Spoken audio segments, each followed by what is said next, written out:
ہم لوگ joint family system میں رہتے ہیں.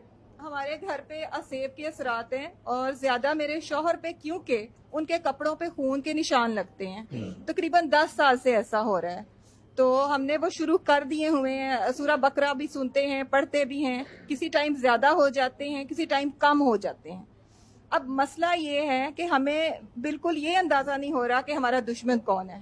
کیا کوئی ایسی صورت, کیا کوئی ایسی آیات ہیں جن کو پڑھنے سے مقصد ہمارا لڑائی نہیں ہے, لیکن مقصد یہ ہے کہ ہم اس انسان سے دور رہیں جو ہمیں اتنا نقصان پہنچا رہا ہے, کیونکہ ہمارے گھر بچیاں ہیں, ان کے آگے رشتے ہونے ہیں, تو خدا نخواستہ وہ اثرات آگے نہ چلے جائیں. اور جو میرے شوہر ہیں ان کے سر میں درد رہتا ہے اور ان کی کمر میں بھی درد رہتا ہے اور ان کے کپڑوں پہ لگتے ہیں نشان. کئی دفعہ ان کا نام لکھا ہوتا ہے اور وہ تھوڑے چڑچڑے ہوتے ہیں. جس ٹائم ان کو بلڈ کے نشان لگنے سے پہلے ان کی طبیعت عجیب سی ہو جاتی ہے. اچھا, میرا خیال بعض لوگوں نے تو یہ سوال سنا نہیں ہے. جی تو بی بی, یہ جو آپ نے فرمایا نا اپنے گھر کے جو مسائل ہیں, اس میں سب سے پہلے تو پڑھائی جس گھر میں دی جاتی ہے نا, ان کو چاہیے کہ پہلے یہ ساری دیکھیں پڑھائی اثر کرتی ہے. اب ایک جگہ اگربتی بھی لگا دی جائے اور دوسرا کوئی گندی چیز بھی ڈال دی جائے بدبو والی, تو وہ تعفن بن جاتا ہے. صحیح ہے نا؟ ہم گھروں میں قرآن تو پڑھتے ہیں, سورہ بقرہ بھی پڑھتے ہیں, گھروں میں تصویریں بھی ہیں, گھروں میں میوزک بھی چلتا ہے. اور آپ یقین جانیں, یہ میرے مشاہدے, میرے تجربے میں آیا کہ میں نے ایک مریض پر ساری رات پڑھائی کی. وہ مریضہ تھی, وہ کئی سالوں سے مڑ جاتی تھی مغرب کی نماز کے بعد, گردن اس کی پیچھے چلی جاتی تھی, اس کی ٹانگیں پیچھے ہو کر وہ ایک بال سا بن جاتی تھی.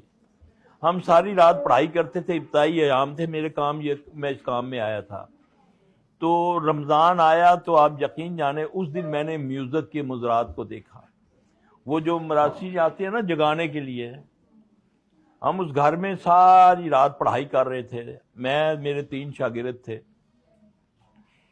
اب وہ نڈھال ہو جاتا تھا, وہ جو جن تھا نا, جب پڑھائی ہم کرتے ساری رات, نئے تھے ہم, تو جیسے ہی آپ یقین جانیں وہ جو جگانے والے ہیں ان تبلے سرنگیاں لے کر جو رمضان کو جگاتے ہیں, جیسے ہی اس گھر کے آگے آئے, یقین جانیں اس لڑکی کے اندر وہ جو چیز تھی اس میں اتنی قوت آئی کہ اس نے ہم چاروں کو اٹھا کر مار دیا, پیچھے پھینکا. یہ اس کے اثرات ہیں. اب گھر میں میوزک بھی چلے, قرآن بھی پڑھا جائے, تو پھر یہ اثر نہیں ہوتا. یہ بات آپ کو میں بتا دوں. باقی جو ہے آپ نے فرمایا کہ ہمیں بتائیں کہ ہمارا کوئی دشمن ہے, ٹھیک ہے؟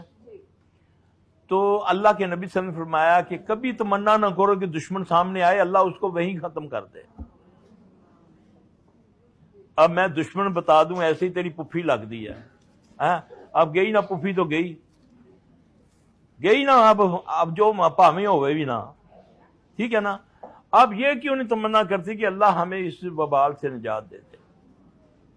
جس خبیث نے جادو کرنا ہے اس پر تو اللہ کی لعنت آ گئی, اس نے کرنا ہی کرنا ہے. اس کو جادوگر نے, جن نے کہنا کہ آج تو نے اپنی ماں کے ساتھ برائی کرنی, وہ کرے گا, ورنہ وہ اس کی بات نہیں مانے گا. آج تو نے پخانا کھانا, وہ کھائے گا. یہ ایسا ہے. تو آج تھوک چاٹنی ہے تم نے, بازار میں جاؤ, اتنے بندوں کی تھوک جہاں دیکھو اس کو چاٹو. میں نے اپنی آنکھوں سے یہ دیکھا ہوا ہے سارا کچھ. ہمیں اس سے کوئی سروکار نہیں کہ اللہ ہمیں اس سے نجات دے دے. اب کسی کا میں بتا دوں آپ کو, اللہ نہ کرے میں بتاؤں, اگر غیب تو اللہ کے سوا کوئی نہیں جانتا. اگر ایسے ہی میرا قیاس یا شیطان نے مجھے کہا آپ کے ذہن میں بولوں گا کہ بی بی آپ کا کوئی قریبی رشتہ دار ہے جی, فوری طور پر آپ کے ذہن میں آئے گا کہ فلاں لگتی ہے مجھے. اب آپ کا شیطان بتا رہا ہے آپ کو کہ فلاں جو تمہاری وہ رشتہ دار ہے نا, اس نے یہ کیا ہوا ہے, کیونکہ ہمارا قیاس بن گیا. اب آگے سے میں نے بھی کہہ دیا کہ تمہاری کو قریبی ہے. اب وہ جو آپ کے ساتھ شیطان یہ خبیث یہ کام کر رہا ہے, ابھی وہ جو بچی آئی ادھر جو غائب ہو جاتی ہے, دیکھا نا آپ نے, تو وہ اس کے ساتھ چیز موجود ہے جس کو میں نے مخاطب کیا. ابھی یہ بچی ابھی میرے پاس جو آئی ہے, اس چیز کو تکلیف ہوئی ہے, وہ کہاں گئی ہے وہ لڑکی؟ وہ جو ابھی جہاں وہ دیکھو نا، وہ اس کی چیز موجود ہے، وہ میری باتیں سن رہی ہے۔ اسی طرح ہر انسان کے ساتھ اللہ نے ایک شیطان کو پیدا کیا ہے۔ وہ جب وہ بندہ پیدا ہوتا ہے اس کے ساتھ ایک جن پیدا ہوتا ہے۔ اب آپ سنتے ہیں نا، بعض لوگ جب ہزاروں میں دیکھتا ہے، مجھے دیکھا، مجھے پہلی بار ملا، اس نے مجھے سارا کچھ بتا دیا کہ آپ یہ کرتے تھے، یہ ہوا، آپ کے گھر میں یہ ہوا۔ یہ شیطانیت ہے۔ نبی پاک صلی اللہ علیہ وسلم پر تو وحی آئے تو آپ کو پتا چلے یہ کیا ہے۔ اور اس بدبخت کے پاس یہ ہے کہ یہ ایسے دیکھتا ہے، ہاں بھی تمہارا نام یہ ہے، تم یہ کرتی ہو، یہ ہوا، تم نے یہ کیا، تم نے یہ کیا، اب بتاؤ میرے ایمان کی کیفیت کیا رہے گی؟ ٹھیک ہے۔ اب اس سے ہے کہ سب سے پہلے تو یہ ہے، اس فارمولے پر ہم جانا ہے کہ ہم تمنا نہ کریں کہ دشمن ہمارا سامنے آئے۔ ہم اللہ سے یہ دعا کریں اللہ جہاں ہے اس کو ختم کر دے، ٹھیک؟ پھر اس کے بعد آپ اللہ سے دعا مانگیں کہ یا اللہ ہمیں اس وبال سے نکال۔ اس کا طریقہ ہے، دعائیں ہیں، اپنے استغفار ہے، صدقہ ہے، اس نیت سے کریں صدقہ۔ ہم نے تو صدقے کی بھی قسمیں بنا دی ہیں جی، یہ چیلوں کو گوشت ڈال دو، یہ قبرستان میں پھینک دو۔ او اللہ کے بندو، میرے محلے میں بھوکا مر رہا ہے بندہ، اس کو میں دے نہیں رہا تو دریا میں پھپھڑے ڈال رہا ہوں، ہیں جی، یہ کون سا صدقہ آ گیا؟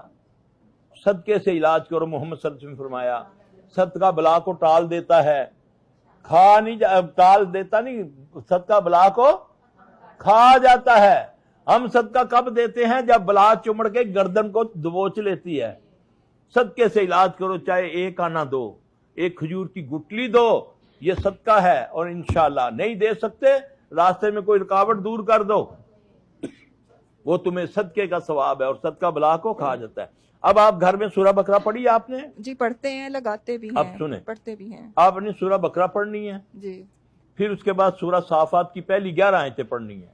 ٹھیک، سامنے ایک کھلے منہ کا برتن رکھیں، جی ذرا سی آواز سے پڑھنی ہے۔ یہ بھی آپ کو میں بتا دوں، بعض ہوتے جادوگر ہیں، پیر جو ہوتے ہیں، لیکن اوپر سے آپ کو کہیں گے قرآن پڑھنے کے لیے دیں گے، بی گھر میں سورہ بقرہ پڑھا کریں، لیکن آپ نے کیسے پڑھنی ہے؟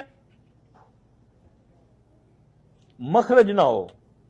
اب وہ اپنے آپ کو بچا رہا ہے کہ میں تو دینی، میں روحانی علاج کرتا ہوں، اور میں نے دیکھو قرآن بتایا تمہیں، لیکن اس نے اپنا طریقہ بتایا کہ اس کو ہونٹوں میں نہیں ہلانا، ایسے پڑھنا، اس کا کوئی اثر نہیں ہوگا۔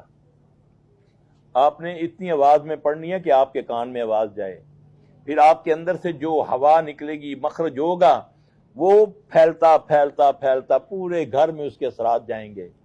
پھر جب قرآن پڑھا جاتا ہے تو اللہ کیا کہتا ہے؟ جب قرآن پڑھا جائے تو تم غور سے سنو تاکہ تم پر، تو پھر رحم نہیں کرے گا وہ، ہیں جی۔ جب پڑھیں گے پھر ہم اس کو سمجھیں گے، تو جب ہم پڑھیں پھر اس کو اس نیت، پہلے نیت بنانی ہے کہ یہ پانی میں چھڑکنے کے لیے کر رہی ہوں، ٹھیک ہے؟ پہلے نیت کرنی ہے، کہنا ضروری نہیں ہے، اللہ کو پتہ ہے میری نیت کا۔ کھلے منہ کا برتن لیں، ایک بار سورہ بقرہ پڑھیں، ایک بار سورہ صافات کی 11 آیتیں پڑھنی ہے لازم تک، پانی میں تھوک دیں۔ 3 دن ایسا کریں گی، تیسرے دن اگر نہیں معاملہ ٹھیک ہوتا، آپ کو اشارے ملیں گے، خواب آئے گا یا اشارہ ملے گا کہ یہ بند کرو، نہ پڑھو، ہیں جی۔ آپ ان کو اشاروں میں جواب دیں کہ ہم چھڑک دیں گے اس کو 3 دن کے بعد۔ پھر اگر نہیں یہ بندے کے بچے بنتے خبیث، تو پھر آپ اس پانی کو گھر میں چھینٹے ماریں۔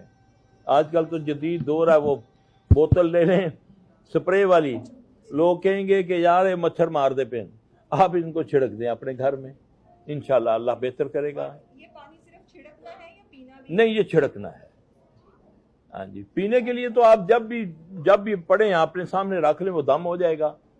السلام علیکم۔ اور اس سے خواب آئیں گے، آپ کو اشارے ہوں گے، پھر اس کے لیے جو ہے نا وہ آپ نے پھر بتانا ہے ہمیں